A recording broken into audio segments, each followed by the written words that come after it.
It's dawn, June 21st, 217 BC. You're a Roman legionary, marching in a column along the northern shore of Lake Trasimene. Your feet ache. You've been pursuing Hannibal's army for days, pushing hard, barely sleeping, driven forward by your consul Gaius Flaminius, who seems possessed by the need to catch the Carthaginian bastard before he reaches Rome itself. The lake stretches somewhere to your right, but you can't see it. A thick fog has rolled in overnight, so dense you can barely see the man marching 3 paces ahead of you. The air is cool and damp. Water droplets cling to your armor. Your vision is reduced to a gray void, punctuated by shadows and the rhythmic crunch of thousands of feet on the road. Somewhere ahead, you hear your officers shouting orders you can't quite make out. The column slows, then stops. Men bump into each other, curse quietly. Then you hear it, a sound that makes your blood freeze. War cries. Not Roman war cries. These are different, guttural, savage, echoing from the hills you can't see through the mist. And they're coming from every direction at once. Before we dive into what many historians consider the largest, most perfect ambush in military history, smash that like button and subscribe to Map Room Battles for the battles that actually decided civilizations. Comment, where are you watching from right now within the next 3 hours? 15,000 Roman soldiers will be dead. Thousands more will drown in the lake trying to escape. An entire consular army, one of Rome's primary military forces, will cease to exist. And the architect of this catastrophe, a 29-year-old Carthaginian general, will have pulled off a tactical masterpiece so brilliant it's still studied in military academies today. This is the story of Lake Trasimene, the ambush that should have ended Rome. Let's go back 6 months. Winter, 218 BC. The Battle of Trebia River had just concluded with a devastating Roman defeat. Hannibal Barca, son of Hamilcar, sworn enemy of Rome since childhood, had crossed the Alps with elephants, cavalry, and an army that had no business surviving that journey. And he just humiliated a Roman consular army in open battle, using tactics the Romans had never encountered. The Roman Senate was in full panic mode. They understood with perfect clarity what a victorious Hannibal meant. He would grow bolder. His army would grow more confident. Gallic tribes throughout northern Italy, tribes that Rome had spent decades conquering and subduing, would start defecting to his side, sensing an opportunity to throw off Roman domination. The Senate needed to act decisively, immediately. They appointed 2 consuls for the year 217 BC, Gnaeus Servilius Geminus and Gaius Flaminius. Both men were experienced politicians. Flaminius, in particular, carried a military reputation. He'd fought successful campaigns against Gallic tribes in previous years, earned triumphs, built roads. He was known for being aggressive, energetic, impatient. Some said too impatient. The consuls got straight to work recruiting fresh legions. They pulled men from Rome itself and from the Latin allies bound by treaty to provide troops. They knew Hannibal was moving south from his winter camps, but they weren't certain from exactly which direction he would come. The geography of Italy presented multiple invasion routes from the north. So the consuls divided their forces strategically. Flaminius stationed his army, roughly 25,000 men, 2 full legions, plus allied contingents, at the city of Arretium in Etruria, positioned to block any westward advance. Geminus stationed his force at Araminium on the Adriatic coast, blocking the eastern route. It was a reasonable defensive strategy on paper, cover both approaches, force Hannibal to commit to one route, then converge both armies on his position. In theory, it should have worked. In practice, they were dealing with Hannibal. The Carthaginian general studied his enemies not just tactically but psychologically. He understood Roman pride, Roman impatience, Roman assumptions about how civilized warfare should be conducted, and he exploited all of it ruthlessly. Hannibal did something the Romans didn't expect. He took a route they considered impossible. He marched his army through the Arno marshes, a waterlogged, disease-ridden swamp that stretched for miles. It was a nightmare march. Men and animals sank into mud up to their waists. Disease spread rapidly. Hannibal himself lost sight in one eye to infection during this crossing. But he pushed through because he knew the Romans wouldn't expect it, wouldn't be positioned to stop it. When reports reached Flaminius that Hannibal had somehow bypassed both consular armies and emerged south of their positions closer to Rome than either Roman force, the consul exploded with fury and humiliation. The Carthaginian had made a fool of him. Worse, Hannibal's army was now raiding and burning its way through Etruria, destroying Roman estates, encouraging local populations to rebel. Flaminius made an immediate decision: pursue. Gather the army at Arretium and chase Hannibal south. Catch him before he could do more damage. Force a battle and crush him. His officers urged caution. Wait for Geminus to join with his army. Fight with combined strength. Don't rush into engagement with an enemy who specializes in deception. Flaminius overruled them all. He was the consul. He had authority. And he was convinced that speed mattered more than caution. If Hannibal reached Rome, if he besieged the city or convinced more allies to defect, the war could spiral beyond control.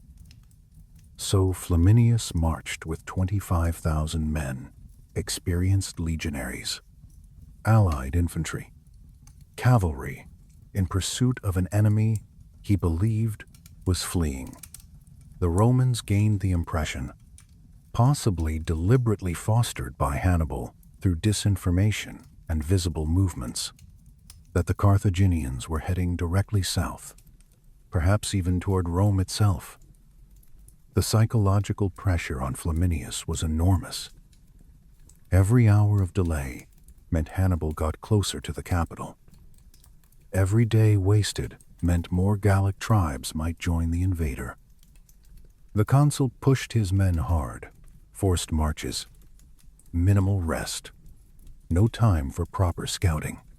They were moving so fast they couldn't conduct adequate reconnaissance of the terrain ahead, but they were closing the distance. Intelligence reports suggested they were less than a day's march behind Hannibal's rear guard. The end was in sight. On June 20th, the Carthaginian army bypassed the Roman garrison city of Cortona without attacking it and marched along the northern shore of Lake Trasimene, a large body of water surrounded by hills and forests. Hannibal surveyed the area personally. He rode the terrain, studied the geography, noted the narrow passage between the lake and the forested hills, rising steeply to the north. And he smiled. This, he decided, was perfect. This was where he would stop running and turn to face his pursuers. But Hannibal had absolutely no intention of fighting the Romans in a conventional head-on battle. That would give Rome exactly what it wanted, a chance to use its superior heavy infantry in open combat where discipline and equipment quality mattered most. Instead, the cunning general saw something else in this landscape, the perfect killing ground for an ambush unlike anything the Romans had experienced. During the cover of darkness on the night of June 20th, Hannibal led the bulk of his force, tens of thousands of soldiers, into the heavily forested hills overlooking the lake. He positioned them carefully, precisely, like a surgeon placing instruments. His best troops, the African and Libyan heavy infantry who formed the core of his army, he placed at the western end of the pass, blocking the road forward. These men would serve as the anvil, the immovable obstacle that would stop the Roman column and hold it in place. Along the northern hills overlooking the narrow road, hidden among the trees and brush, he deployed his light infantry Iberians with their deadly falcatas, Numidian skirmishers, and thousands of Gallic warriors. These would be the hammer, the force that would descend from the heights and crush the Romans against the lakeshore. His cavalry he positioned at the eastern end of the pass, ready to seal the trap from behind once the Romans had committed fully. The deployment was meticulous. Spotters were placed at elevated positions with clear sightlines. Signals were arranged. Every unit commander knew exactly what was expected. Wait in absolute silence. Let the entire Roman column enter the killing zone. When the signal comes, attack with everything. Just as he had won his decisive victory at Trebia 6 months earlier, using a similar ambush tactic with a hidden force, Hannibal would once again exploit Roman impatience and overconfidence. But this time, the trap would be even more devastating because of one additional factor Hannibal couldn't have planned, but would exploit ruthlessly: geography that left absolutely no escape route. The Romans had no accurate intelligence about the size of Hannibal's army at this point. They had been moving too fast to gather proper reconnaissance. They ignorantly assumed Hannibal's numbers had dwindled significantly during his harsh journey south through the Alps and the Arno marshes.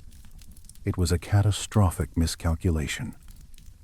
According to the ancient historian Polybius, who had access to Carthaginian records and eyewitness accounts, Hannibal's army at Lake Trasimene was massive, possibly as strong as 50,000 troops in total.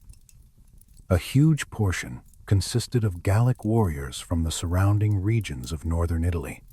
These tribes had heard detailed accounts of the victory at Trebia River, primarily from their Gallic neighbors and cousins who had participated in that great slaughter of Romans. The stories had spread like wildfire. Hannibal fights Romans and wins. Hannibal pays well. Hannibal lets his allies loot freely. So they made a calculated decision. The Carthaginians were clearly the favorites in this escalating conflict. Better to side with the winning team. Gallic warriors streamed into Hannibal's camp, swelling his ranks dramatically. In return for their service, they hoped to acquire vast amounts of plunder: Roman weapons, armor, slaves, gold. They expected generous rewards for loyal service from a grateful foreign commander. But above all else, driving everything, the Gauls sought something deeper and darker: vengeance. These tribes harbored burning resentment against Rome. For generations, they had been pushed out of their ancestral lands in northern Italy. Roman legions had defeated them in battle after battle, seized their territories, established colonies, imposed treaties that reduced proud warrior peoples to subordinate status. Many of these Gallic fighters had personal reasons to hate Rome: fathers killed in previous wars, brothers enslaved, lands confiscated. and they had particular hatred for the consul Gaius Flaminius. He had earned a savage reputation among the Gauls as a slayer of tribes for his brutal campaigns in previous years. He had burned their villages, sold their people into slavery, celebrated triumphs in Rome using captured Gallic chieftains in chains as props for his political glory. Now those same tribes were about to get their revenge. Early the next morning, June 21st, 217 BC, the Roman column began its march. Flaminius had received reports that Hannibal's army was just ahead, camped near the lake. Scouts had seen smoke from cooking fires rising in the distance. The consul was eager, perhaps too eager. This was it. Today they would catch the Carthaginian, force a battle, restore Roman honor. The army moved out in marching column formation along the narrow road that ran between Lake Trasimene to the south and the forested hills rising to the north. 25,000 men stretched out in a line that extended for miles. As they advanced westward along the lakeshore in the pre-dawn darkness, a thick fog began rolling in off the water. At first, it was just wisps of mist clinging to the surface. Then it thickened dramatically, spreading inland like a living thing. Within an hour, visibility had dropped to nearly zero. The fog was so dense that soldiers marching along the lakeshore couldn't even see the water they were walking beside. Some men claimed later they could barely see their own hands held out in front of their faces. Perfect conditions for an ambush. But for the wrong army. The Roman column continued advancing blindly westward.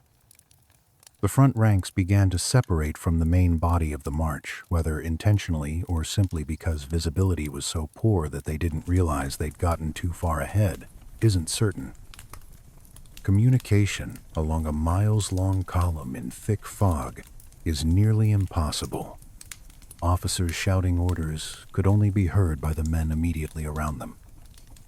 The fog grew even thicker over the lake and drifted further inland, blanketing the road completely. By this point, Roman soldiers could barely see a few meters ahead.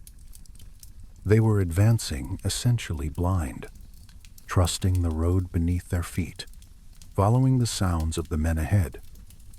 The column pressed forward into the gray void.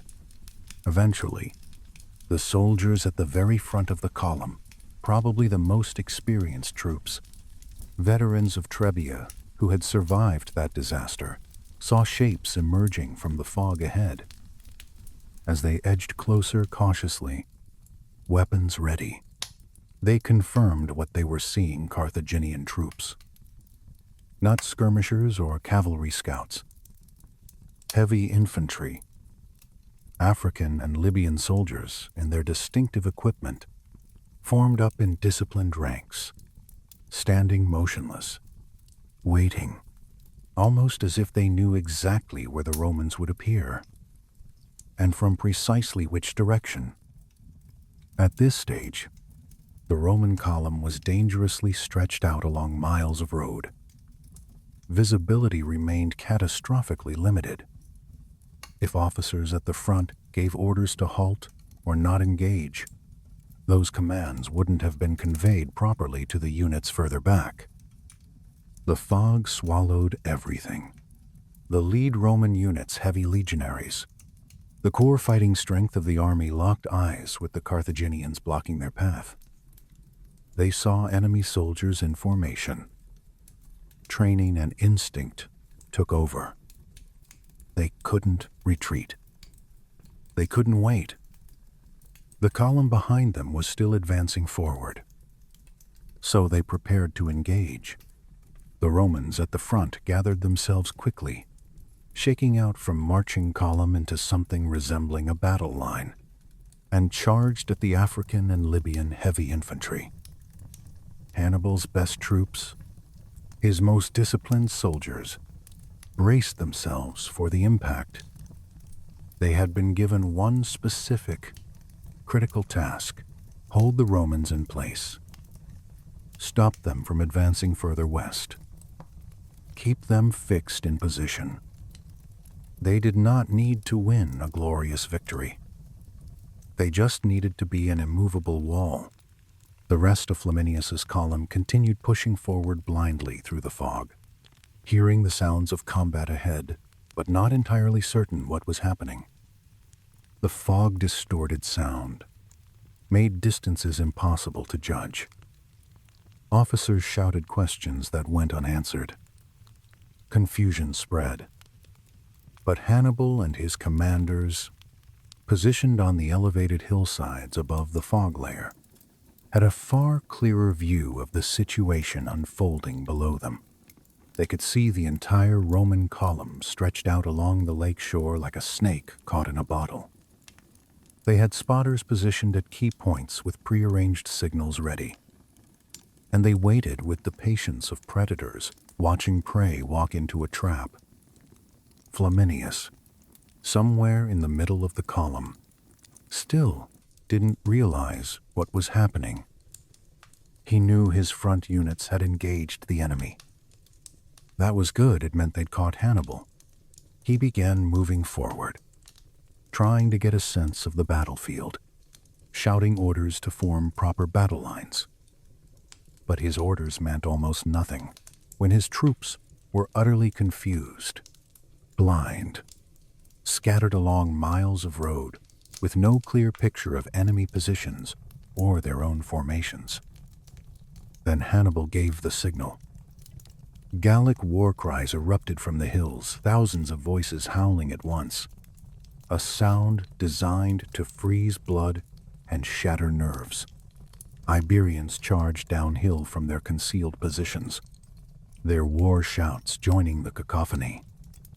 The Romans, trapped in the column, could hear the stampede of feet, the screaming, the clash of weapons, but their vision was still completely impeded by the fog. They had no time to form proper defensive formations, no time to arrange the manipular system that made Roman legions so effective. Some units never even understood what was happening before they were hit. Flaminius desperately tried to organize his men, bellowing orders at the top of his lungs. But orders meant absolutely nothing when troops were in total chaos, when they couldn't see the enemy, couldn't see their own officers, couldn't form coherent lines. The entire Carthaginian army, 50,000 strong, now descended upon the Romans from three sides simultaneously. The terrain itself was working against Flaminius. The lake to the south was deep, cold, offered no escape route. The hills to the north were swarming with enemy troops, charging downward with momentum and gravity on their side. And everywhere, the blinding fog made coordinated defense impossible. This had all been planned carefully, masterfully. Every element of the trap had been considered and exploited. The light Carthaginian troops, Numidian skirmishers, Iberian infantry, thousands of Gallic warriors sprang from the forested hills like wolves emerging from cover. They struck the unprepared Roman column with absolute ferocity, with the pent-up rage of men who had been waiting in silence for hours, with the bloodlust of warriors who knew they had their enemies completely at their mercy. The Romans were sandwiched catastrophically between three impassable barriers, the deep lake pressing against their backs, Hannibal's heavy infantry blockading them from the front, and now thousands of screaming warriors hitting them from the northern hills. Hannibal's cavalry, positioned at the eastern end of the pass, charged in to seal the trap from behind, compacting the Roman column even further. There was now no viable escape route, no way to retreat, no way to advance. No way to maneuver left or right. All the Romans could do was fight where they stood for their very survival. But even that seemed futile.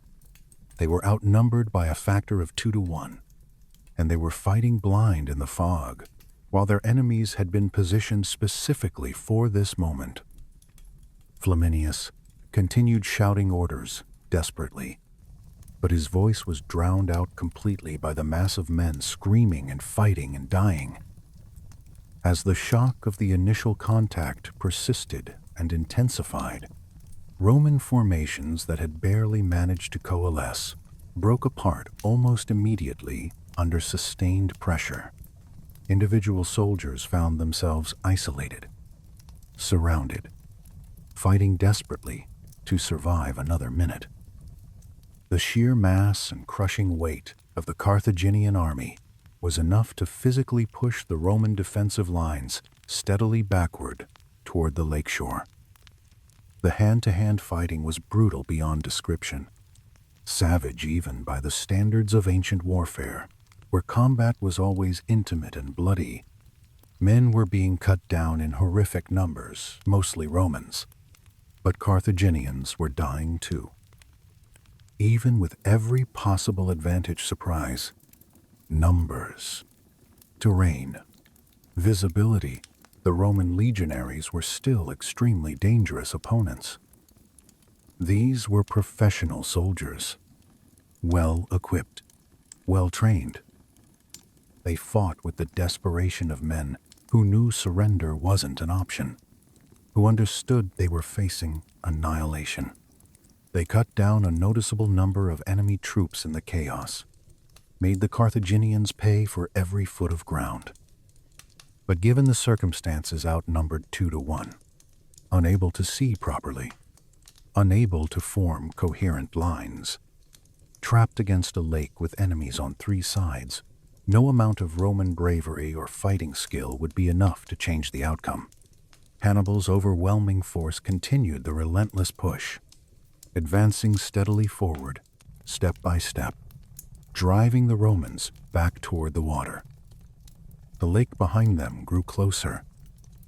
Some soldiers were being forced into the shallows, fighting knee-deep in cold water.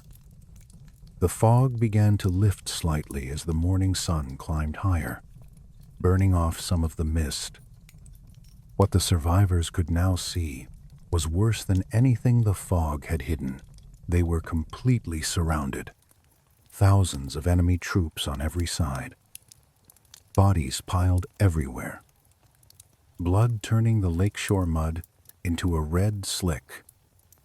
The Roman rearguard, the units that had been at the back of the marching column, was being systematically devastated by Hannibal's cavalry. After a relatively short but vicious struggle, there was nothing left of the rear units except corpses.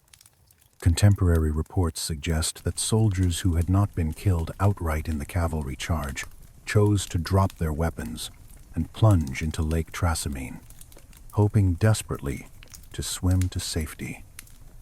Many drowned immediately. Heavy bronze armor pulls you down fast. Others drowned because they simply couldn't swim. Most ancient soldiers never learned. Bodies floated face down in the shallows. Some men made it further out into deeper water before exhaustion or cold claimed them. The Gallic warriors fought with particular savagery that day. They harbored deep, personal grudges against Rome in general, and against Consul Flaminius specifically. He had built his political career partly on victories against Gallic tribes. He had burned their villages, enslaved their families, celebrated triumphs where captured Gallic chieftains were paraded through Rome in chains before being ritually strangled in prison. Now those tribes were taking payment in blood. According to the pro-Roman historian Livy, writing 2 centuries after the battle but drawing on earlier sources, Flaminius himself was active and valiant on the battlefield, despite the catastrophe unfolding around him. He tried desperately to rally units, to organize some kind of coherent defense. to lead by personal example. He fought in the front ranks like his soldiers, refusing to flee while his men were dying. And then a Gallic warrior named Ducarius recognized him. Whether through his distinctive consular armor or his position shouting orders surrounded by officers, Ducarius identified the Roman consul, the man responsible for so much Gallic suffering. Ducarius charged through the melee directly at Flaminius. According to Livy's account, he killed the Roman consul in close combat, cutting him down personally. It was the perfect revenge, a Gallic warrior killing the Roman general who had slaughtered so many of his people. The death of Flaminius broke what little cohesion remained. Word spread rapidly through the trapped Roman units: the consul is dead. Leadership gone. No hope of organized resistance. The slaughter intensified. The trapped sections of the Roman army, the vast majority of the 25,000 men who had marched confidently into the pass that morning, were being systematically destroyed. Soldiers attempted to surrender. Some Carthaginians accepted. Others didn't. Men tried to swim into the lake in full armor and sank like stones. Bodies accumulated along the shoreline in grotesque heaps. The water itself turned red near the shore from the sheer volume of blood. But Hannibal's perfect trap, as successful as it was, did fail in one significant aspect. It didn't manage to close completely around the 6,000 Roman troops who had been at the very front of the column when the ambush was sprung. These men, possibly the most experienced soldiers in the entire Roman army, many of them veterans who had survived the disaster at Trebia River and learned hard lessons about fighting Hannibal, had engaged Hannibal's heavy infantry blockade at the western end of the pass. They were probably the most prepared, most alert units in the entire Roman force. They had seen combat recently. They knew what Carthaginian tactics looked like, and when the ambush erupted behind them, when they heard the screaming and the chaos and realized their comrades were being slaughtered, they made a ruthlessly practical decision: they could not affect the battle any further. Turning back would mean walking into a massacre. Standing and fighting would achieve nothing except their own deaths. The only thought that entered their minds was survival. So they did something desperate. They attacked forward with everything they had, trying to break through Hannibal's blockade before the trap could close on them too. These were experienced, desperate men fighting for their lives. They hit the African and Libyan heavy infantry with such ferocity that they actually punched through the Carthaginian line. It was a remarkable feat of arms. Hannibal's best troops had been tasked with holding that position, and 6,000 Romans broke through them anyway, through sheer skill and desperation. They kept running westward, abandoning the battlefield entirely, focused only on escape. Initially, they succeeded. They put distance between themselves and the slaughter at the lake. But later that same day, Hannibal's forces caught up to them. The exhausted Romans found themselves surrounded in a nearby town, encircled by fresh Carthaginian troops. They were trapped, outnumbered, with no hope of relief. A Carthaginian officer named Hannibal, one of Hannibal's most trusted subordinates, offered them terms: surrender. Lay down your weapons. You will be disarmed but freed to return home. It was a generous offer by the standards of ancient warfare. The Romans, seeing no alternative, accepted. They surrendered their weapons and waited to be released as promised. Then Hannibal arrived personally and countermanded his subordinate's promise. The 6,000 Roman citizens who had surrendered under guarantee of freedom were instead sold into slavery, shipped off to markets across the Mediterranean, branded, chained, their lives destroyed. But Hannibal did release the non-Roman Italian allies, soldiers from Latin and other Italian communities who had been fighting alongside the legions because of treaty obligations. He let them go free without ransom, without conditions. It was a calculated political move. Hannibal wanted to drive a wedge between Rome and its Italian allies. He wanted those soldiers to go home and tell their cities that Carthage was not their enemy, Rome was. That the war was between Carthage and Rome specifically, and that Italian peoples caught in the middle didn't need to die for Roman ambitions. Some of those released soldiers would take that message seriously. Some Italian cities would begin quietly reconsidering their loyalty to Rome. The losses at Lake Trasimene were catastrophic beyond anything Rome had experienced in living memory. An entire consular army, 25,000 men, had been killed or captured in a single afternoon. 15,000 dead on the battlefield. Thousands more drowned in the lake. 6,000 captured and enslaved. It was annihilation, total and complete. Hannibal's losses were comparatively minimal. Ancient sources suggest perhaps 1,500 to 2,500 Carthaginian casualties, mostly among the troops who had engaged the toughest Roman units. But even those seemingly small losses were significant for Hannibal's strategic situation. He was operating deep in enemy territory, hundreds of miles from any secure base. Every soldier lost was a soldier he couldn't easily replace. Reinforcements from Carthage would have to cross the Mediterranean and then march through hostile Roman-controlled territory.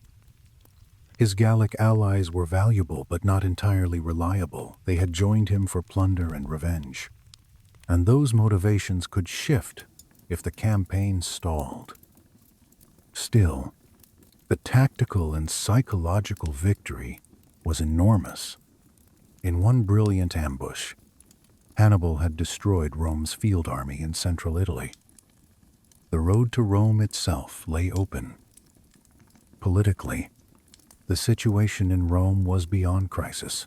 It was approaching panic. News of the disaster reached the city within days.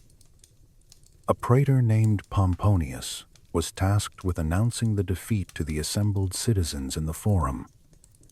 He didn't soften the blow or spin the narrative. He walked out and delivered 4 words: "We have been defeated in a great battle." That was it. No details. No explanation. The crowd erupted in grief and terror. Families who had sent sons, brothers, fathers to Flaminius's army suddenly had to face the probability that those men were dead. The political establishment had to confront an existential question: if Hannibal could destroy armies this easily, could Rome itself be defended?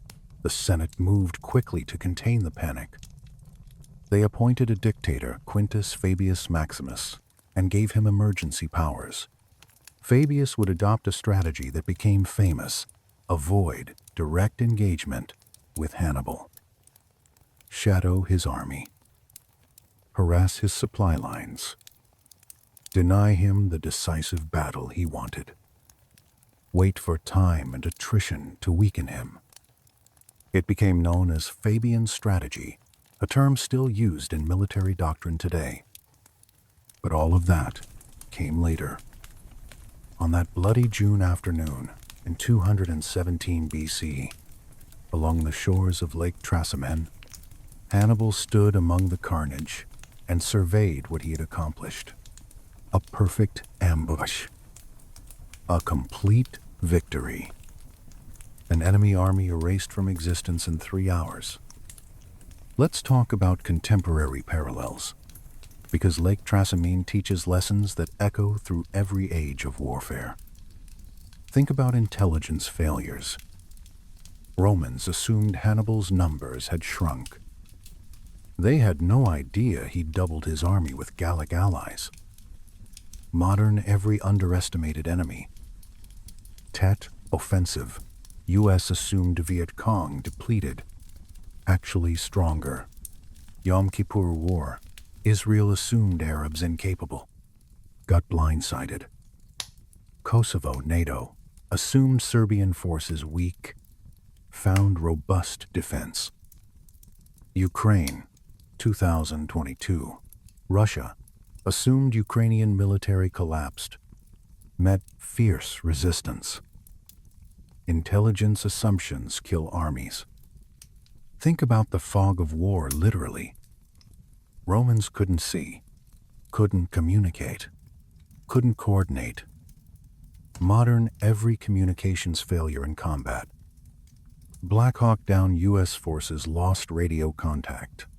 Coordination collapsed. Operation Market Garden radio failures prevented British airborne from calling support. Battle of 73 Easting GPS failures in Gulf War. Syria operations, electronic warfare disrupting communications.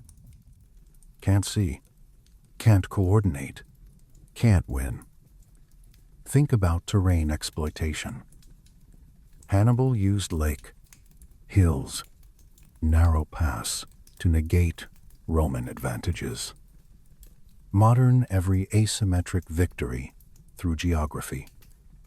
Vietnam jungle. Tunnels negated U.S. firepower. Afghanistan mountains. Caves defeated Soviet and U.S. tech. Grozny urban terrain neutralized Russian armor. Yemen deserts favor guerrilla mobility. Fallujah, dense urban combat negated precision weapons. Terrain is a weapon if you use it right. Think about the ambush perfection. Every element coordinated timing, position, signals, reserves. Modern, every successful ambush operation. One at Taliban, 200+ attackers perfectly positioned, nearly overran U.S. outpost. Kamdesh coordinated assault from multiple directions. Iraqi insurgent IED ambushes primary blast, followed by small arms from cover. Chechen ambushes Grozny, convoy destruction. Syrian rebel ambushes cut convoy. Destroy piecemeal. Ambush doctrine, unchanged, 2,200 years. Think about overconfidence. Flaminius assumed he was chasing defeated enemy, walked into prepared trap. Modern every assumption of weakness. Bay of Pigs assumed Cuban military would collapse. Met organized defense. Operation Anaconda assumed small Taliban force. Found regiment strength. Mogadishu assumed quick raid. Met coordinated defense. Tora Bora assumed caves empty. Al-Qaeda waiting. Underestimate enemy. Pay in blood. Think about the pursuit mistake. Flaminius rushed without reconnaissance. Abandoned caution for speed. Modern every rushed operation. Task Force Ranger Mogadishu raid rushed without armor support. Tarnak Farm rushed insertion. Friendly fire. Niger ambush. Rushed mission without intel update. Hasty operations miss critical details. Reconnaissance save lives. Think about stretched formations. Roman column miles long.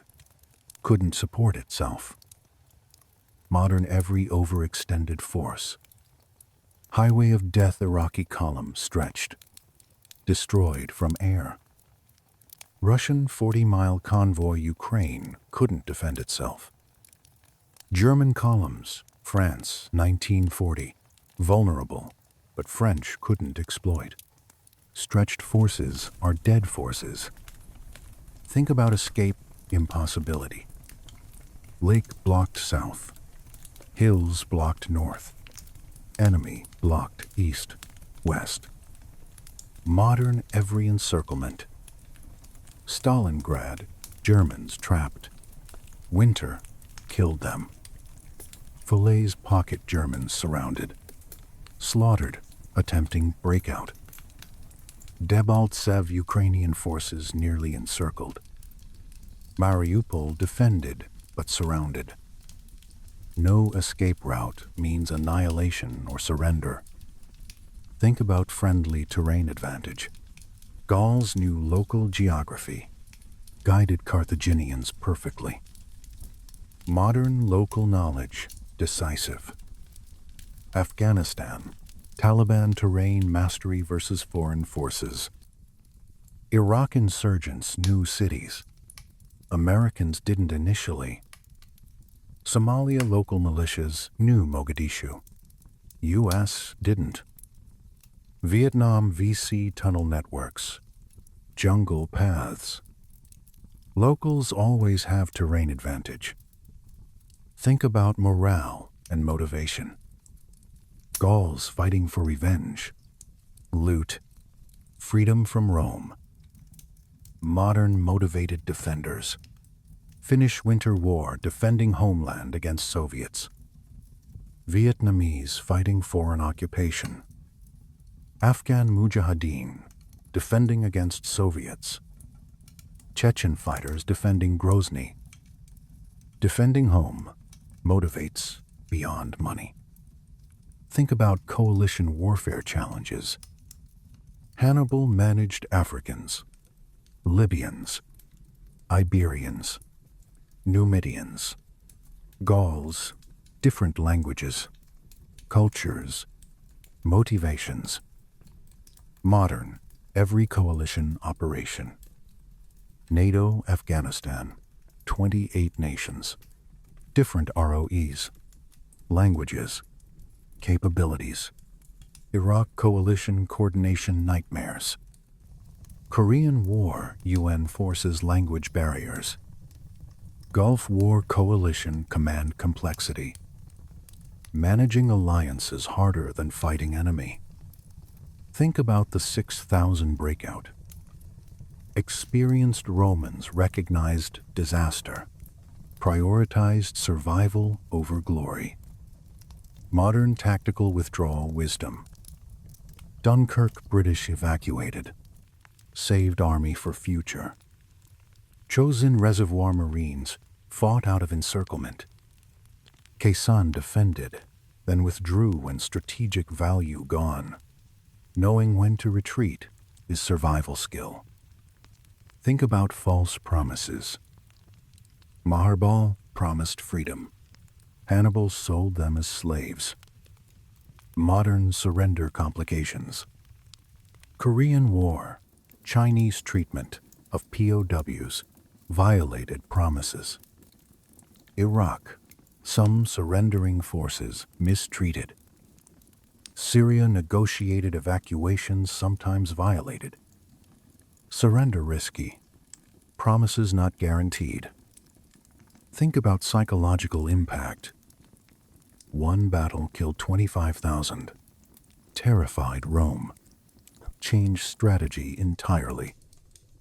Modern strategic shock. Pearl Harbor changed U.S. from isolation to war. 9/11 reshaped American foreign policy. Beirut barracks withdrew Marines from Lebanon. Mogadishu changed U.S. intervention policy. One event can shift national strategy. Think about dictator response. Rome appointed Fabius, gave emergency powers, adopted new strategy. Modern emergency leadership. Churchill, World War II, wartime PM with extraordinary powers. Zelensky, Ukraine, wartime president. Martial law. Roosevelt New Deal and World War II emergency powers reshape government. crisis demands centralized authority. Think about Fabian strategy creation. Avoid battle.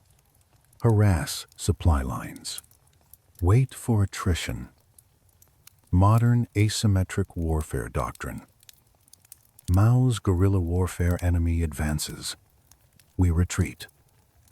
Vietnamese strategy versus U.S. Avoid decisive battle. Outlast. Taliban versus U.S. Never offered decisive target. Waited out occupation. Chechens versus Russia. Guerrilla tactics. Avoid set-piece battles. Can't beat superior force head-on. Outlast them. Think about strategic versus tactical victory. Hannibal won battle. Didn't win war. Modern winning battles. Losing wars. Vietnam, U.S. won most battles. Lost war. Afghanistan coalition won battles. Lost war. Iraq military victory, 2003. Strategic failure afterward. Tactical brilliance doesn't guarantee strategic success. Think about distance from base. Hannibal far from Carthage. Couldn't replace losses easily. Modern logistics determines sustainability. Germany, Russia extended supply lines contributed to defeat. U.S., Afghanistan, everything flown in. Massive cost. Falklands British fought 8,000 miles from home. Logistics miracle. Japan, World War II, island. Conquests unsustainable logistics. Can't sustain what you can't supply. Think about ally reliability. Gallic tribes joined for plunder. Loyalty, conditional. Modern proxy force. Afghan government forces collapsed when U.S. withdrew. The Iraqi army fled from ISIS despite training. South Vietnamese collapsed after U.S. departure. Syrian rebels fragmented. Unreliable.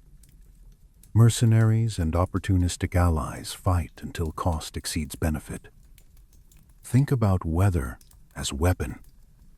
Fog gave Hannibal perfect cover. Romans blind. Modern weather exploitation.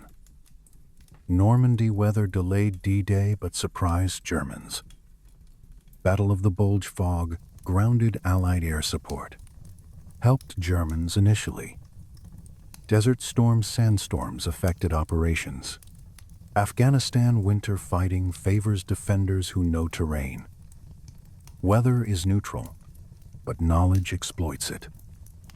Think about the panic in capital. Rome heard news. Terror spread. Families grieved. Modern home front. Morale.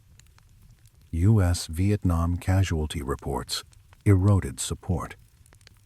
Soviet-Afghanistan losses undermined public support. Russia-Ukraine casualties hidden from public. Morale management. Public support for war fragile when casualties mount. Think about releasing enemy allies. Hannibal freed Italian allies, trying to break Roman coalition. Modern divide and conquer. Separating allies from enemies. Iraq distinguishing Sunni tribes from Al-Qaeda. Afghanistan, Taliban versus foreign fighters. Syria rebels versus ISIS versus regime. Driving wedges between enemy coalition elements. Think about decisive leader removal. Flaminius killed, Roman command collapsed. Modern decapitation strikes. Targeted killings of commanders. Bin Laden Al-Qaeda leadership removed. Soleimani Iranian, Quds, force, commander. ISIS leaders, systematic targeting. Removing leader can collapse organization. Think about fighting blind. Romans in fog couldn't see threats. Modern degraded sensors. Electronic warfare jamming GPS. Radios. Cyber attacks on communications. Drone swarms overwhelming sensors. Smoke obscuring optics. Fighting without information is losing. Think about veteran survival. 6,000 Roman veterans at front, recognized danger, escaped. Modern experienced units perform better. Russian VDV elite airborne higher survival rates. U.S. Special Forces training increases survival. Israeli commandos experience shows in combat effectiveness. Veterans know how to survive. Think about historical memory. Battles studied 2,200 plus years later in military academies. Modern lessons from history ignored, then relearned. Vietnam lessons forgotten. Repeated in Iraq, Afghanistan. Chechen War lessons Russia. Repeated mistakes in Ukraine. World War I lessons forgotten by World War II. Relearned in trenches. History repeats when lessons ignored. Think about the geography immutability. Same terrain 217 BC still exists. Lake still there. Hills unchanged.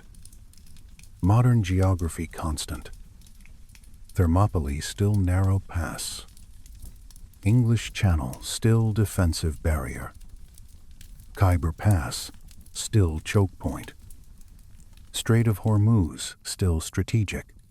Terrain doesn't change. Tactical implications persist millennia. Think about operational security failure.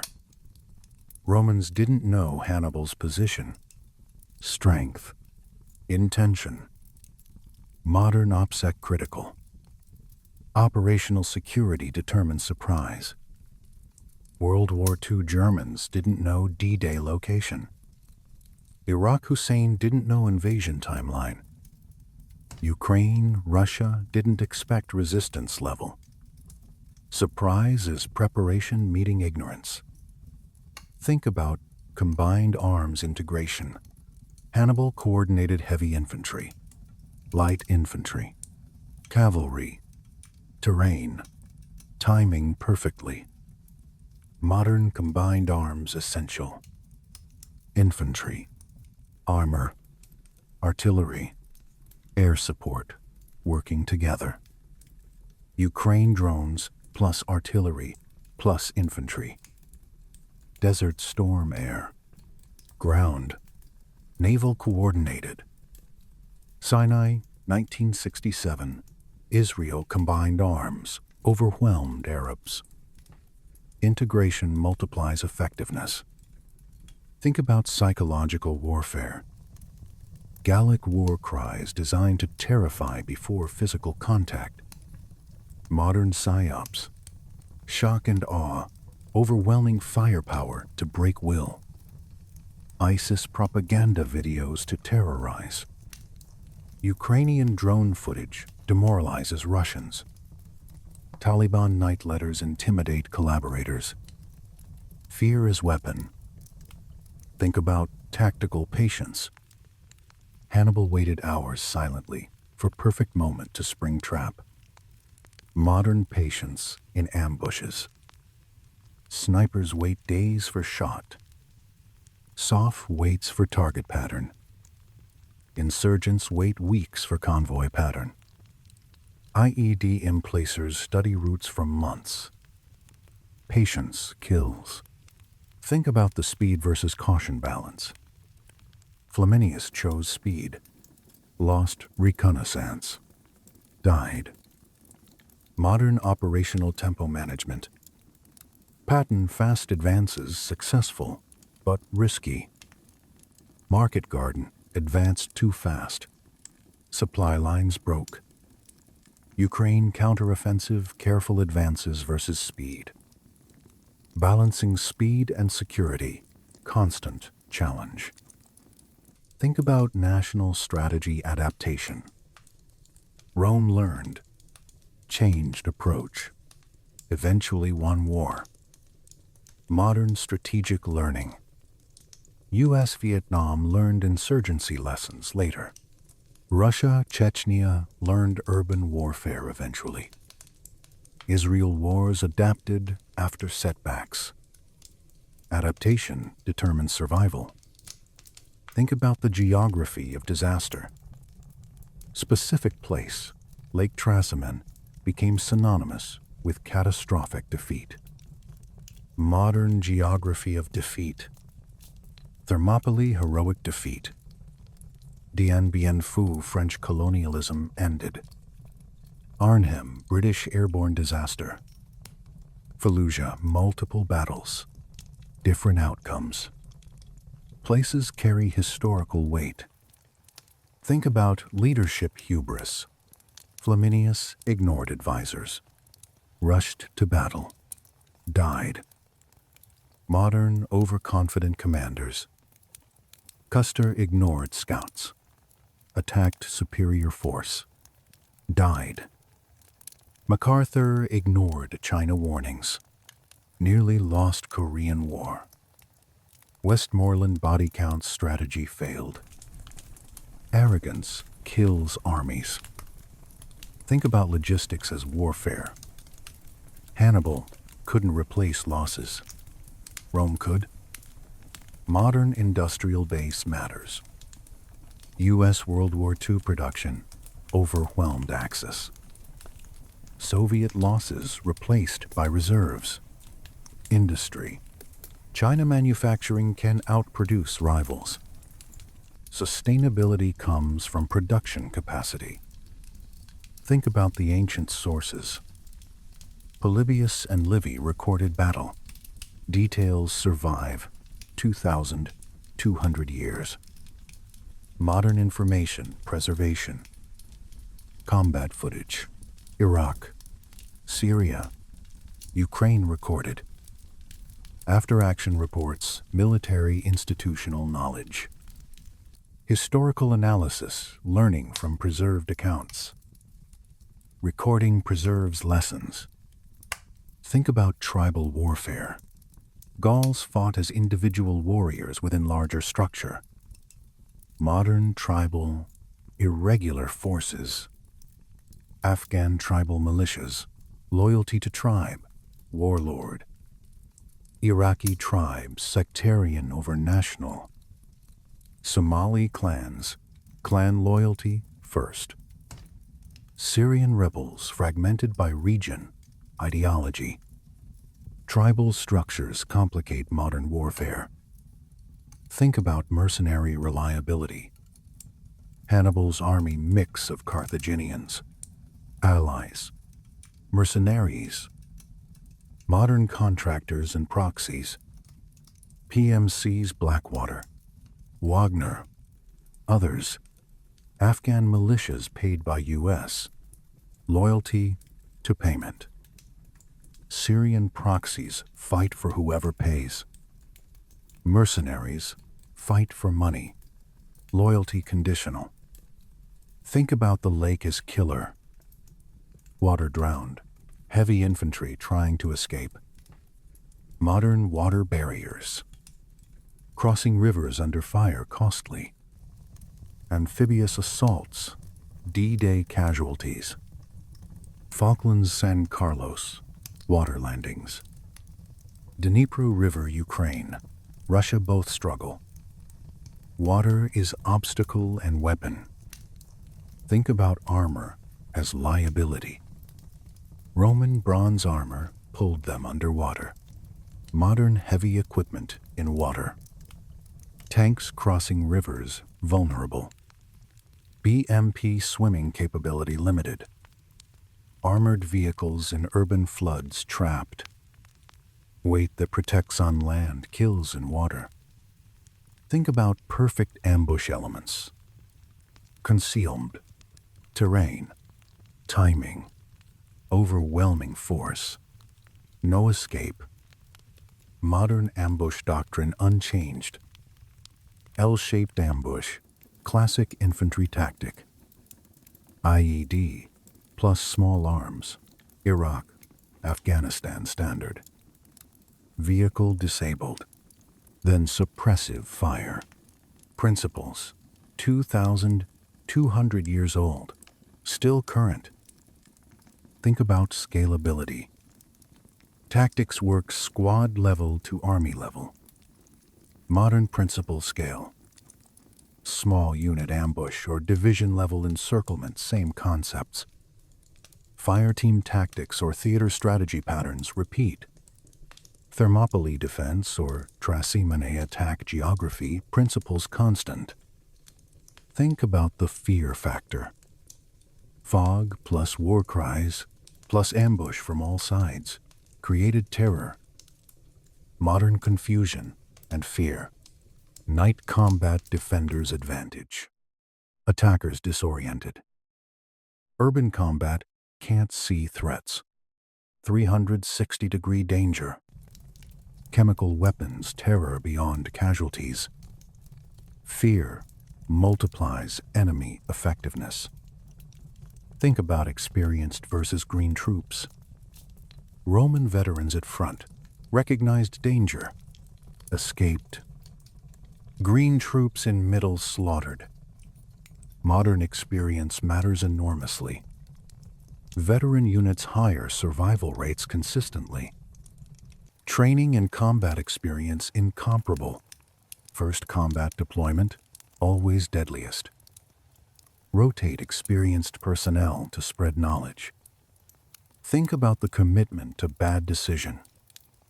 Flaminius rushed pursuit despite warnings.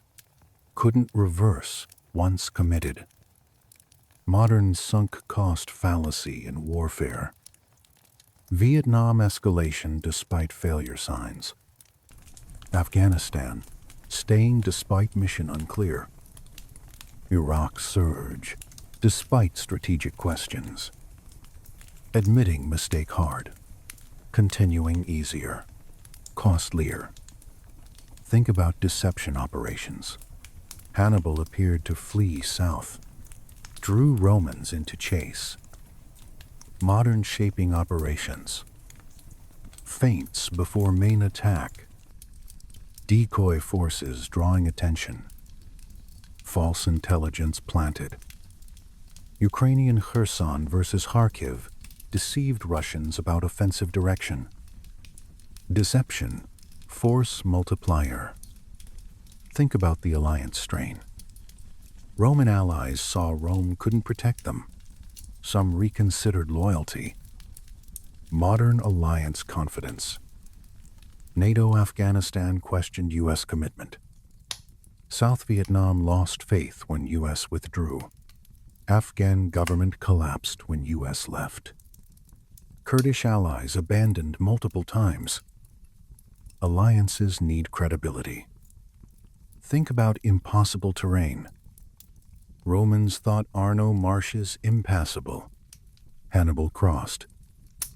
Modern assumed barriers overcome. Maginot Line bypassed through Ardennes. Korean War Chosin Reservoir thought impassable in winter. Ukraine, Russian assumptions about mud season. What's impossible often isn't. Think about the pursuit trap. Chasing enemy into prepared position. Modern luring attacks. Soviet Afghanistan ambushes on pursuing forces. Chechen Grozny Russians lured into prepared urban defense. Iraqi Fallujah insurgents prepared defenses. Waited for U.S. Chase can become trap. Think about political pressure. Flaminius felt pressure to act quickly, made tactical mistakes. Modern political timeline versus military timeline. Vietnam domestic pressure drove operations. Iraq, political timeline for withdrawal. Afghanistan announced withdrawal date helped Taliban wait. Political pressure degrades military decisions.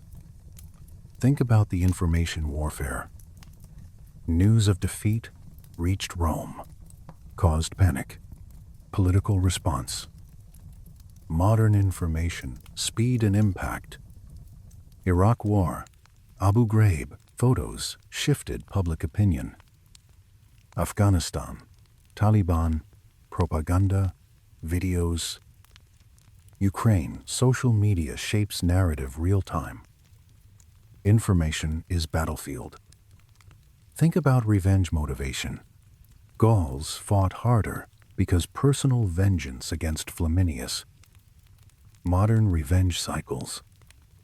Al-Qaeda, 9/11, motivated by U.S. Middle East presence.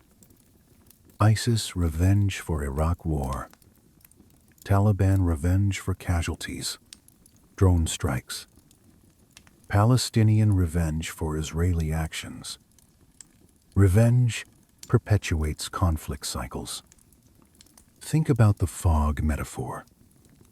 Literal fog, 217 BC. Metaphorical fog of war always. Modern information, uncertainty constant. Perfect intelligence, impossible. Enemy plans unknown. Friendly forces unclear. Battlefield chaos inherent. Clausewitz's fog of war, proven every conflict. Think about defeat depth. Not just tactical loss, strategic, psychological, political disaster. Modern cascading failures. Dien Bien Phu, military defeat. Political collapse of French Indochina. Saigon fall, military and political collapse. Afghanistan withdrawal, military, political, international credibility damage. Some defeats reverberate beyond battlefield. Think about historical parallels, utility. Studying Trasimene teaches current warfare. Modern military history value. Staff colleges study historical battles, Canny, Austerlitz, Gettysburg. Principles persis terrain, morale, logistics, deception.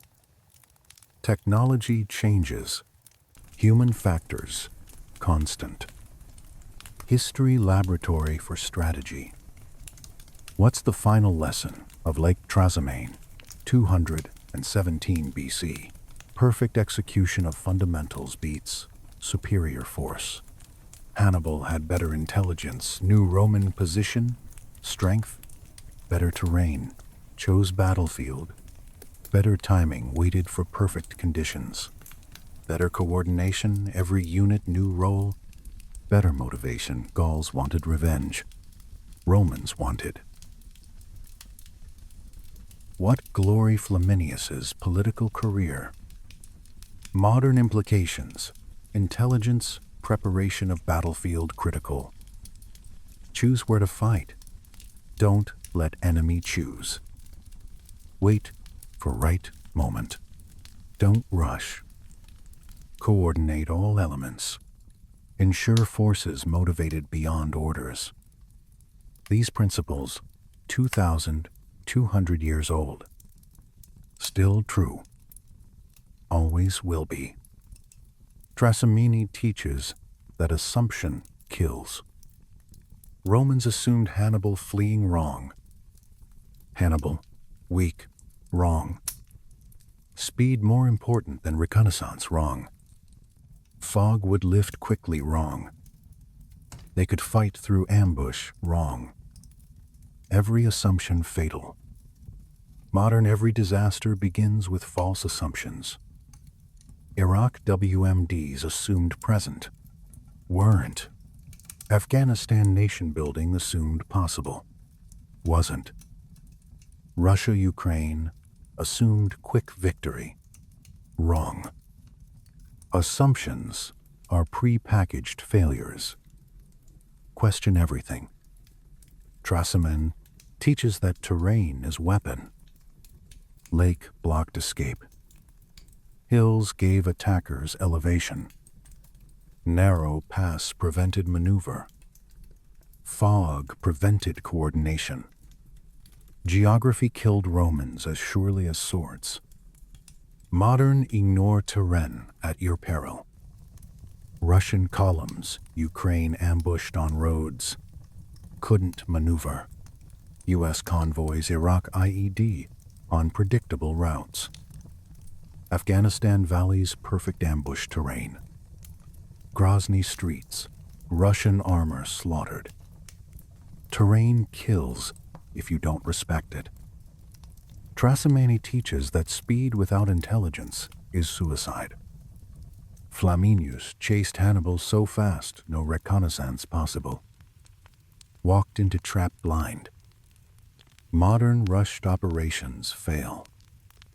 Hasty attacks without intel casualties mount. Quick invasions without planning. Iraq post-invasion chaos. Fast withdrawals without preparation. Afghanistan airport chaos. Speed must balance with knowledge. Trasimene teaches that experience saves lives. The 6,000 Roman veterans recognized trap developing, prioritized survival, escaped. Green troops died confused. Modern veterans survive better. Always. Training reduces casualties. Experience, irreplaceable. First combat deployment, always deadliest. Rotate experienced personnel to spread knowledge. Trasimene teaches that morale matters more than equipment. Romans had superior armor, weapons, training. Carthaginians had superior motivation. Gauls wanted revenge. Carthaginians wanted survival. Romans wanted. Flaminius's glory. Motivation beats equipment. Modern motivated defenders beat better equipped attackers. Vietnam, Afghanistan, Iraq insurgencies, Ukrainian resistance, Finnish Winter War. Believing in cause multiplies effectiveness. Trasimene teaches that coalition management is art. Hannibal commanded Africans, Libyans, Iberians, Numidians, Gauls, different languages, cultures, motivations. Kept them coordinated, motivated, effective. Modern coalition warfare standard. NATO operations.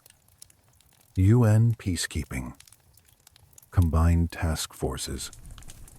Managing allies harder than fighting enemies. Cultural intelligence critical.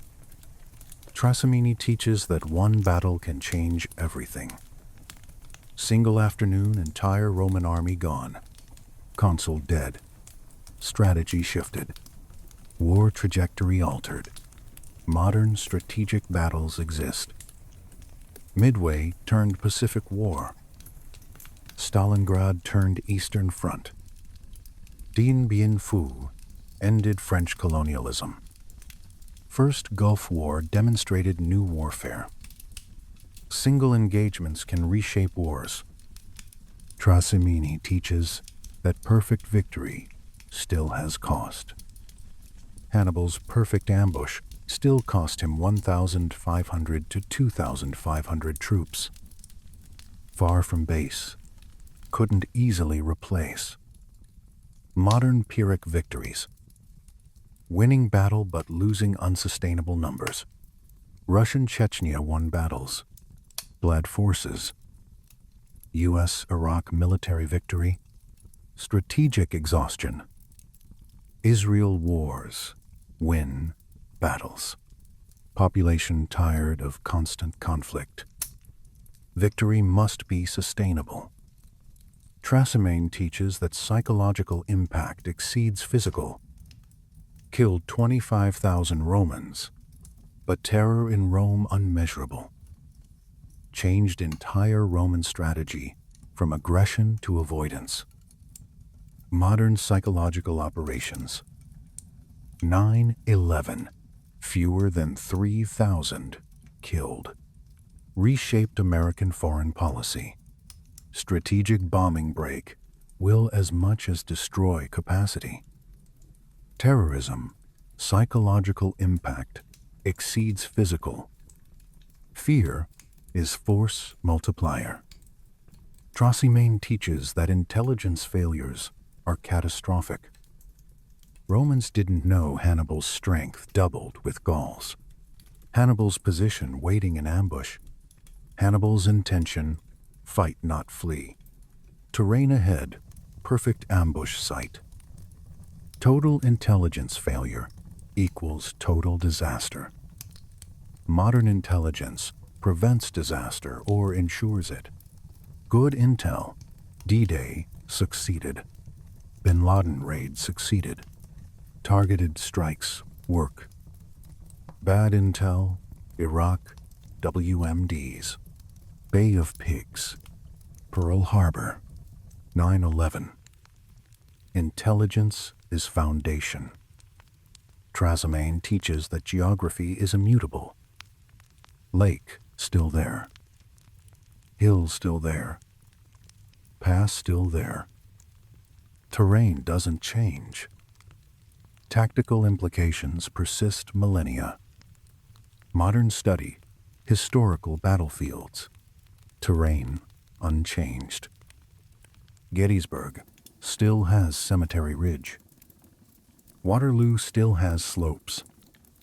Kursk still has steppes. Marne still has river. Geography constant. Lessons constant. Trasimene teaches that leadership matters desperately. Flaminius impatient. Ignored advice. Rushed pursuit. Died. Army destroyed. Hannibal, patient. Studied enemy. Prepared meticulously. Won perfectly. Leadership difference equals outcome difference. Modern commander, quality, decisive. Patton versus Fredendall, same army, different results. Giap versus Westmoreland, different approaches, different outcomes. Schwarzkopf versus Iraqi commanders, skill gap clear. Leadership is multiplier or divider. Trasimene teaches that promises in war are worthless. Maharbal promised freedom. Hannibal sold Romans as slaves. Modern surrender risky always. Korean War POW mistreatment. Vietnam POW torture. ISIS executions of surrendering forces. Syria evacuation violations. Surrender is gamble, not guarantee. Trasimene teaches that preparation beats improvisation. Hannibal prepared, chose ground, positioned forces, coordinated signals, waited patiently. Romans improvised, responded to contact, tried forming in chaos, fought, disorganized. Preparation won. Modern rehearsals, planning, coordination, essential. D-Day years of planning. Desert Storm, months of preparation. Successful operations are planned. Failures are improvised. Trasimene teaches that you can lose before fighting. Romans lost in march to battle stretched column. No reconnaissance. Poor visibility. Wrong formation. Battle was execution of foregone conclusion. Modern pre-battle positioning critical. Deployment determines outcome. Russian forces Ukraine pre-positioned poorly. Initial failures. U.S. Afghanistan forward bases positioned well. Israeli pre-positioning Sinai enabled rapid strikes. Win before first shot through positioning. Trasimene teaches that weather is neutral, but knowledge weaponizes it. Fog hurt both armies, but Hannibal knew terrain, waited for it. Positioned above it, Romans fought blind in it. Modern weather affects both sides equally, but preparation exploits it. Normandy weather delayed D-Day, but surprised Germans. Ardennes fog grounded Allied air support, helped German offensive initially. Desert operations, sandstorms, affect both, but locals navigate better. Knowledge turns neutral weather into advantage. Trasimene teaches that revenge is motivation multiplier. Gauls fought harder because personal hatred for Flaminius, not just following orders, settling scores. Modern revenge-motivated forces fight harder. Chechen fighters revenge for Russian atrocities. Iraqi insurgents revenge for Abu Ghraib, civilian casualties. Afghan Taliban revenge for drone strikes, night raids. Palestinian revenge for Israeli actions. Revenge makes soldiers into fanatics. Trasimene teaches that speed can be liability. Romans moved so fast they couldn't scout, couldn't prepare, couldn't adapt. Speed delivered them into trap faster. Modern operational tempo double-edged. Fast advances can outrun logistics market garden. Fast offensives can outrun intelligence. Ukraine counter-offensive challenges. Speed without reconnaissance is blindness at higher velocity. Trasimene teaches that tactical brilliance doesn't guarantee strategic victory. Hannibal won perfectly at Trasimene, won again at Cannae. Still lost war. Rome absorbed defeats, adapted, outlasted him. Modern win battles, lose wars. Germany, World War II, tactical excellence. Strategic failure. Japan, tactical victories early. Strategic defeat, inevitable. U.S. Vietnam won battles, lost war. Tactical success is not equal to strategic success. Trasimene teaches that national will matters more than battlefield results. Rome lost army, kept fighting. Appointed dictator, changed strategy, continued war. Defeat didn't break will. Modern will to continue determines outcome. British World War II lost battles, kept fighting, won war. Vietnamese lost battles, won war through perseverance. Afghan Taliban lost battles for 20 years, waited out occupation, won. Will trumps wins. Trasimene teaches that distance from base is strategic liability. Hannibal couldn't replace losses easily. Rome could recruit new legions constantly. Modern logistics and strategic depth matter. Germany, Russia, extended too far, couldn't sustain. Japan Pacific conquered territory couldn't hold. U.S. distant wars, Afghanistan. Iraq sustainable only through massive logistics. Proximity to base is advantage. Trasimene teaches that allies can become enemies and enemies allies. Italian allies questioned loyalty after Roman defeat. Some would later defect to Hannibal. Gallic enemies became Carthaginian allies. Modern allegiances shift. Afghan warlords switch sides constantly. Iraqi Sunnis awakening switched from insurgent to U.S. ally. Syrian rebels fragmented, fought each other. Kurdish allies' relationships change with circumstances. alliance fluid, context dependent. Trasimene teaches that information travels. News of defeat reached Rome quickly, caused panic. Strategic shift. Modern information speed increased exponentially. Ukraine combat footage posted hours after battle. Iraq photos, videos shaped public opinion. Afghanistan, Taliban propaganda immediate. Information warfare, parallel to kinetic warfare. Trasimene teaches that perfect victory still bleeds. Hannibal's perfect ambush still cost him 1,500 to 2,500 troops. No victory is costless. Modern acceptable, lost concept. Normandy costly but necessary. Iwo Jima, horrific casualties, but strategic value. Hugh City urban combat bloodbath but retaken. Every victory has price. Question is whether objective worth cost. Trasimene teaches that studying history matters. Battle 2000, 200 years ago, teaches current doctrine. Principles persist across millennia. Modern military academies study historical battles for reasons. Cannae teaches encirclement.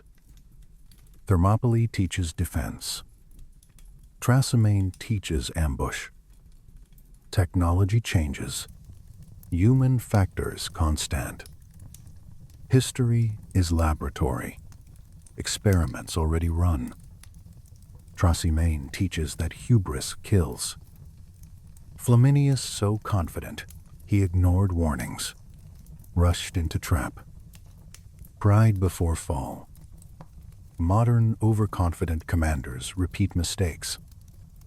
Custer ignored warnings. Destroyed. MacArthur ignored Chinese warnings. Nearly lost Korea. Westmoreland, body count hubris. Lost Vietnam. Arrogance blinds. Humility survives. Trasimene teaches that combined arms integration is decisive. Hannibal coordinated heavy infantry front, light infantry hills, cavalry rear, terrain, lake, hills, timing fog, signals, war cries. Every element synchronized. Modern combined arms doctrine. Infantry, armor, artillery, air coordination. Desert Storm air prepared. Ground executed. Ukraine drones coordinate artillery. Integration multiplies effectiveness exponentially. Trasimene teaches that veterans know. The 6,000 experienced Romans at front recognized trap developing, fought out before total encirclement.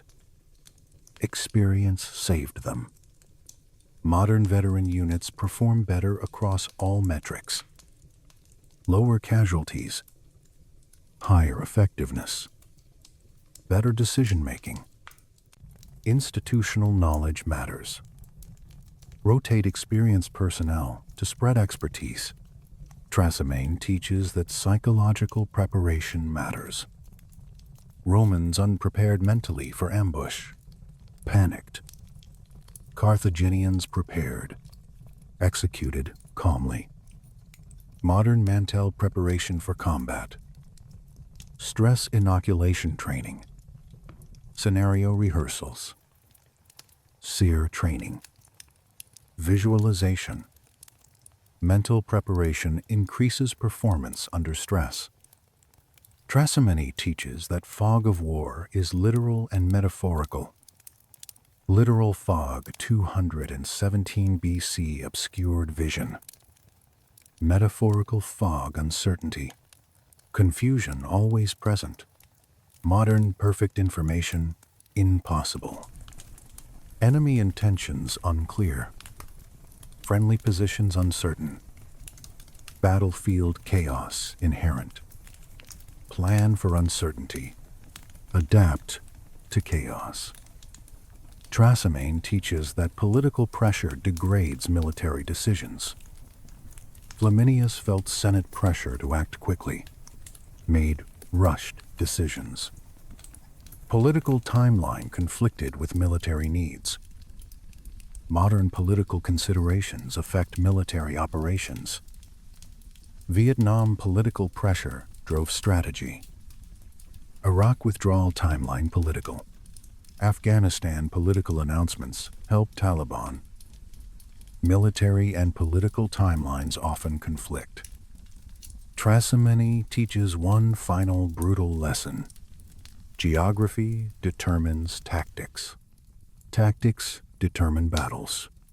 Battles determine campaigns. Campaigns determine wars. But will determines who keeps fighting when everything goes wrong. Rome lost at Trasimene. Lost at Cannae. Lost repeatedly. Kept fighting. Changed tactics. Adopted Fabian strategy. Bled Hannibal through attrition. Outlasted him. Won war. Hannibal won every major battle. Lost the war. Why Rome refused to quit. Roman Senate after Trasimene didn't surrender. Didn't negotiate. Appointed dictator. Raised new armies. Continued war. That's the difference between tactical genius and strategic victory. Hannibal was tactical genius. Rome had strategic will.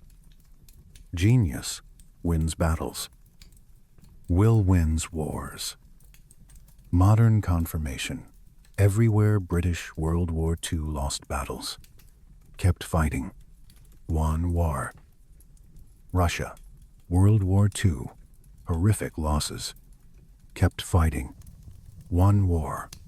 Vietnam lost battles. Won war. Afghanistan, Taliban lost battles 20 years. Waited out occupation. Won. Will trumps everything. Technology matters. Tactics matter. Leadership matters. But will to continue fighting when everything is burning and everyone is dying, and the smart move seems to be surrender that matters most. Rome, at Trasimene, lost 25,000 soldiers in 3 hours. Consul killed. Strategy shattered. Any rational analysis suggested negotiate. Find peace. Accept terms. Rome said no. Raised new legions. Kept fighting. That's why Rome conquered Mediterranean. Not because Roman soldiers were better, because Roman state refused to quit. Carthage was richer. Carthage had better generals. Carthage had Hannibal. Rome had infinite stubborn refusal to accept defeat. That won. Trasimene proves that individual brilliance, tactical perfection, battlefield genius, all insufficient without strategic foundation. Modern same truth. Germany, World War II tactical excellence. Strategic failure. Couldn't replace losses. Couldn't sustain logistics. Couldn't outlast Allied production. Japan, World War II tactical successes early. Strategic defeat inevitable. Couldn't match American industrial output. Afghanistan, Taliban, no tactical brilliance. Strategic patience. Waited 20 years. Won. Tactics get headlines. Strategy wins wars. Trasimene is studied in every military academy because it's perfect tactical execution, but it's forgotten in strategic discussions because it changed nothing. Hannibal won perfectly. Rome lost terribly. War continued. Rome won eventually. That's the real lesson. Perfect battle is not equal to won war. So what should we remember about Lake Trasimene? Not just that Hannibal was a brilliant tactician, we knew that. Not just that Romans made mistakes, they made many. Remember this, on June 21st, 217 BC, 50,000 Carthaginians ambushed 25,000 Romans in perfect conditions using perfect tactics and achieved perfect tactical victory. Killed consul, destroyed army, annihilated Roman field force. And Rome shrugged, raised new legions, kept fighting, and won the war 14 years later. Because wars aren't won by brilliance alone. They're won by nations that refuse to accept defeat regardless of how many armies are destroyed. Hannibal could win every battle he nearly did. Couldn't win the war because he was fighting a nation that valued victory more than any individual defeat hurt. That's Rome's legacy. Not invincible legions. Legions got destroyed regularly. Not superior tactics got outmaneuvered constantly. Not better generals. Hannibal was better. Rome's legacy is simple. We lose battles. Raise new armies. Keep fighting until you run out of armies or will. Whichever comes first. We'll still be here. Trasimene was catastrophe for Rome tactically. Strategically, it was Tuesday. Another army destroyed. Another consul dead. Another crisis. Another emergency dictator appointed. Another set of legions recruited. Another strategy adopted. Another year of war. Another step toward inevitable Roman victory through sheer refusal to quit. If this story changed how you see ancient warfare, subscribe to Map-Room Battles. Comment, what's more important, tactical brilliance or strategic will? Thanks for walking through this perfect ambush with us. Remember, you can win every battle and still lose the war. But you can't lose the war if you refuse to stop fighting. Learn from Rome. Tactical genius is beautiful. Strategic will is ugly. Will wins. Hannibal proved you can execute perfect ambush, destroy enemy army, kill their commander, demoralize their nation. Rome proved you can lose all that and still win if you simply refuse to accept defeat as permanent. 25,000 men died at Lake Trasimene in 3 hours. Rome replaced them in 3 months. That's the lesson. Not the ambush tactics, those are technical. The lesson is strategic. Nations that can absorb defeats and continue are unbeatable. Nations that rely on genius commanders and tactical brilliance are vulnerable to one bad day. Rome had many bad days. Kept having days. One. That's worth remembering. If this is the kind of history that moves you, the decisions made in the dark, at the edge of catastrophe, by people who knew what was at stake and did the impossible thing anyway, then you are exactly where you should be. Subscribe to Map-Room Battles, hit the bell, and share this with someone who thinks they know the story of Rome and Carthage, because I promise you, they have never heard the part about the severed head. The next battle is waiting, and it is just as insane as this one. ph.n 14. If you want to know how the medieval world actually functioned, not the sanitized version with noble knights in shining armor, but the real version, with drowned kings and burning towns and men who rode 500 kilometers to deliver a severed head and laughed when their enemies fell into rivers, then this channel exists for exactly that reason. Battle Archive is where the history that actually explains the world gets told the way it deserves to be told, without the ceremony, without the flattery, without the parts that make the losers look better than they were. Subscribe, hit the bell, and share this with someone who thinks they know Richard the Lionheart, because I promise you, they have never heard about the afternoon Philip Augustus spent being fished out of the Epty while Richard made jokes on the bank. The next story is already waiting, and it is just as insane as this one. So what's the final lesson of Lepanto? 1571. It's this: symbols matter as much as strategy. Bragadin's flayed skin did more to unite Europe than any diplomatic negotiation.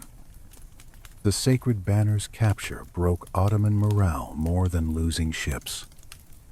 Wars are fought with steel, but won in minds. Lepanto teaches us that technological surprise wins battles. Gallus is unexpected, devastating. Modern parallels every innovation. Machine guns, World War I. Blitzkrieg, World War II. Precision weapons today. Innovation advantage temporary, but decisive. Lepanto teaches us that intelligence failures are fatal. Ottomans misidentified Gallus's, paid with fleet. Modern every strategic surprise. Pearl Harbor, Tet Offensive, 9/11. Not seeing threats kills. Lepanto teaches us that coalitions are fragile. Holy League, united briefly, fractured quickly. Modern every alliance tested, maintaining unity harder than achieving it. Lepanto teaches us that myths shape reality. Ottoman invincibility myth kept Europe divided. Breaking myth changed psychology, enabled resistance. Perception is power. Lepanto teaches us that revenge motivates. Famagusta Bragadin drove Venetians. Modern every vendetta. 9/11 response. Retaliatory strikes. Vengeance, powerful motivator. Lepanto teaches us that rapid adaptation matters. Ottomans rebuilt 6 months. Modern resilience, crucial. Economies recover. Militaries rebuild. Bouncing back determines survival. Lepanto teaches us that personal courage inspires. Barbarigo, arrow through eye, kept fighting. Modern, every hero story. Audie Murphy, Desmond Doss. Individual courage multiplies. Lepanto teaches us that commitment devices work. ROM removal forced engagement. Modern public commitments. Treaties. Announcements. Limiting options focuses effort. Lepanto teaches us that industrial capacity beats battlefield brilliance. Ottomans lost battle, but rebuilt fleet. Modern production matters. World War II won factories, not just battles. Economics determines sustainability. Lepanto teaches us that overconfidence kills. Ali Pasha underestimated enemy. Modern every upset. Assume weakness. Get crushed. Respect opponents. Lepanto teaches us that timing is everything. October late season. Storms coming. Modern windows of opportunity. Operational timing crucial. Weather. Seasons matter. Lepanto teaches us that innovations spread. Gallus is copied by Ottomans. Modern every technological advance. Jets. Missiles. Drones proliferate. Can't keep advantages forever. Lepanto teaches us that psychological victories outlast tactical ones. Ottomans rebuilt, but myth broken. Modern morale matters. Breaking enemy will to fight wins wars.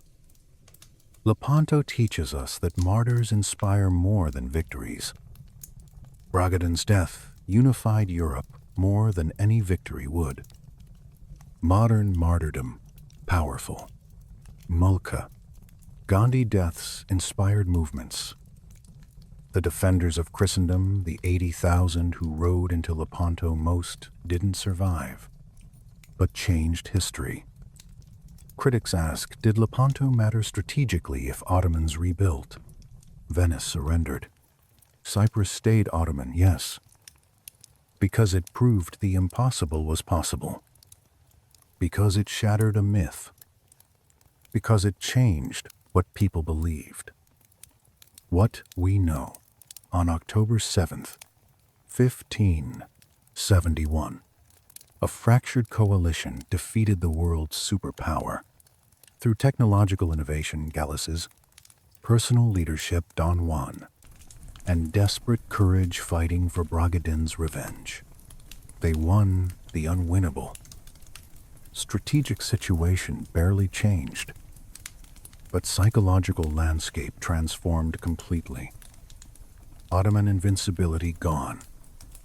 European defeatism broken. That shift took generations to fully manifest, but Lepanto was the turning point. If this exploration changed how you see history, subscribe to Maproom Battles. Comment what myth needs breaking today. Thanks for studying the real turning points. Remember, myths shape reality more than we admit. Break the myth. Change the world. Learn from Lepanto.